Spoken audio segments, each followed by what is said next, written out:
Hi friends, welcome back. Naruto anime കണ്ടവരായിരിക്കും നമ്മൾ ഒട്ടുമിക്ക ആൾക്കാരും അല്ലേ.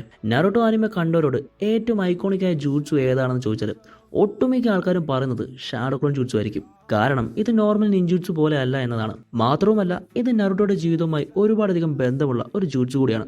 ആരാണ് god of the shadow clone jutsu എന്ന ചോദ്യത്തിന് ഇവിടെ പ്രസക്തിയില്ല. നാരുട്ടോ എങ്ങനെയാണ് god of the shadow clone jutsu ആയത് എന്നതാണ് ഞാൻ നിങ്ങളായിട്ട് ഷെയർ ചെയ്യാൻ പോകുന്നത്. വീഡിയോയിലേക്ക് പോകുന്നതിന് മുമ്പ് തന്നെ നിങ്ങൾ ചാനൽ ആദ്യമായിട്ടാണ് കാണുന്നെങ്കിൽ ഈ ഒരു വീഡിയോ ഇഷ്ടപ്പെടുന്നുണ്ടെങ്കിൽ തീർച്ചയായിട്ടും സബ്സ്ക്രൈബ് ചെയ്യാനും ലൈക്ക് ചെയ്യാനും നിങ്ങളുടെ ആനിമെ ഫ്രണ്ട്സ് ആയിട്ടുള്ള കൂട്ടുകാർക്ക് ഷെയർ ചെയ്തെടുക്കാനും മറക്കണ്ട. അപ്പോൾ നമ്മൾ പറഞ്ഞു വന്നത് ഷാഡോ ക്ലോൺ ജൂട്സു. നാരുട്ടോ ആദ്യമായിട്ട് ഫോർബിഡൻ സ്കൂൾ വഴിയാണ് ഷാഡോ ക്ലോൺ ജൂട്സു പഠിച്ചത്. അന്നത്തെ നാരുട്ടോയുടെ ചാക്ര കൺട്രോളിൽ 0 ആയിരുന്നു ഫലമെങ്കിലും അവന് മാത്രമേ ഇത്ര വലിയ സ്കെയിലിൽ ഷാഡോ ക്ലോൺ ചെയ്യാൻ സാധിച്ചിട്ടുള്ളൂ. മറ്റുള്ള ഷിനോബികൾക്ക് കുറച്ച് ക്ലോൺസ് പോലും നിലനിർത്താൻ കഴിയാതെ വരുമ്പോൾ നാരുട്ടോ ആയിരക്കണക്കിന് ക്ലോൺസുകളാണ് സൃഷ്ടിക്കാൻ തുടങ്ങിയത്.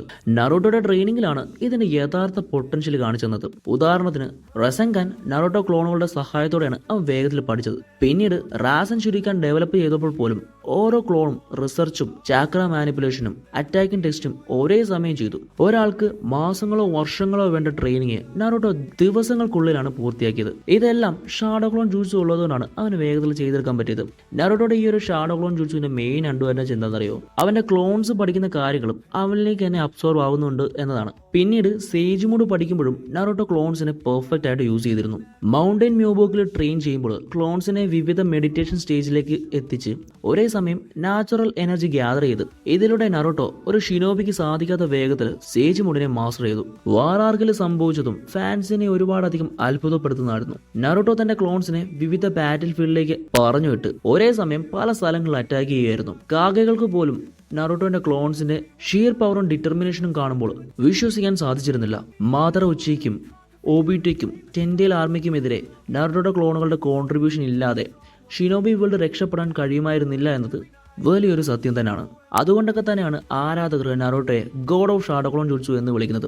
മറ്റാർക്കും സാധിക്കാത്തത്ര സ്കിൽസ്, ക്രിയേറ്റിവിറ്റി, വിൽ പവർ നാരുട്ടോ തന്റെ ക്ലോൺസിൽ പ്രകടിപ്പിച്ചു. ഷാഡോ ക്ലോൺ ജൂട്സു നാരുട്ടോയ്ക്ക് വെറും ഒരു ഫൈറ്റിംഗ് സ്റ്റൈൽ മാത്രമായിരുന്നില്ല. ചെറുപ്പത്തിൽ നാരുട്ടോയ്ക്ക് ഒരു കുടുംബമോ അവനെ സ്നേഹിക്കാനോ ആരും തന്നെ ഇല്ലായിരുന്നു. എന്നാൽ അവന്റെ ഷാഡോ ക്ലോൺ യൂസ് ചെയ്ത് ലിറ്ററലി അവന്റെ തന്നെ കമ്പനിയായി മാറുകയായിരുന്നു. ട്രെയിനിങ് ചെയ്യുമ്പോഴും കളിക്കുമ്പോഴും ക്ലോൺസ് നാരുട്ടോയെ ഒറ്റപ്പെട്ടവനായി തോന്നിക്കാതിരിക്കാൻ സഹായിച്ചിരുന്നു. അതുകൊണ്ട് തന്നെ ഈ ജൂട്സു നാരുട്ടോയുടെ ലോൺലിനെസ് ഓവർകം ചെയ്യാനുള്ള ഒരു ഇമോഷണൽ ടൂളായി മാറുകയായിരുന്നു. ഇത് നാരുട്ടോയുടെ നെവർ ഗീവ് അപ്പ് ആറ്റിറ്റ്യൂഡിനെ ഷേപ്പ് ചെയ്തു.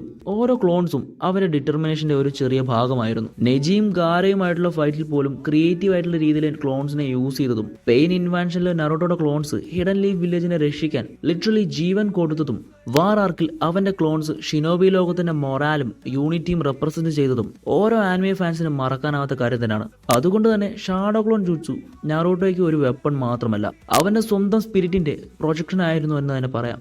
ഷാഡോ ക്ലോൺ നാരുട്ടോയുടെ കഥയിലെ വലിയൊരു സിംബോളിസമാണ്. ലോകം അവനെ അംഗീകരിക്കാത്തടത്ത് അവൻ തന്നെ അവന്റെ ശക്തിയും കൂട്ടുകാരുമായി മാറുകയും പിന്നീട് നാരുട്ടോ ലോകത്തിന്റെ ഹീറോ ആയപ്പോൾ അതേ ഷാഡോ ക്ലോണുകൾ ഷിനോബി അലയൻസിനെ യുണൈറ്റ് ചെയ്തിരുന്നു. അതായത് നാരുട്ടോയുടെ ജേണി ഒരു ഔട്ട്കാസ്റ്റിൽ നിന്നും സേവിയറായി മാറിയത് ഷാഡോ ക്ലോൺ വഴി തന്നെയാണ്. എന്നും നാരുട്ടോ ആനിമെ ഓർക്കുമ്പോൾ ഷാഡോ ക്ലോൺ ജൂട്സിന് ഫാൻസിന്റെ മനസ്സിൽ ഒരു ഐക്കോണിക് സ്ഥാനം തന്നെയാണുള്ളത്. നാരുട്ടോയ്ക്ക് നോർമൽ നിൻജൂട്സു ആയിരുന്നെങ്കിൽ നാരുട്ടോ ഒരിക്കലും ഒരു hero of hidden leaf village ആകുമായിരുന്നില്ല എന്ന് പോലും പലപ്പോഴും തോന്നിപ്പോയിട്ടുണ്ട്. ഇതുകൊണ്ടൊക്കെ തന്നെയാകും ആരാധകർ നാരുട്ടോയെ god of shadow clone jutsu എന്ന് വിളിക്കുന്നത്. നാരുട്ടോ സീരീസിൽ നിങ്ങളുടെ ഏറ്റവും ഇഷ്ടപ്പെട്ടുള്ള ജൂട്സു ഏതാണെന്നുള്ളത് let me know in comments.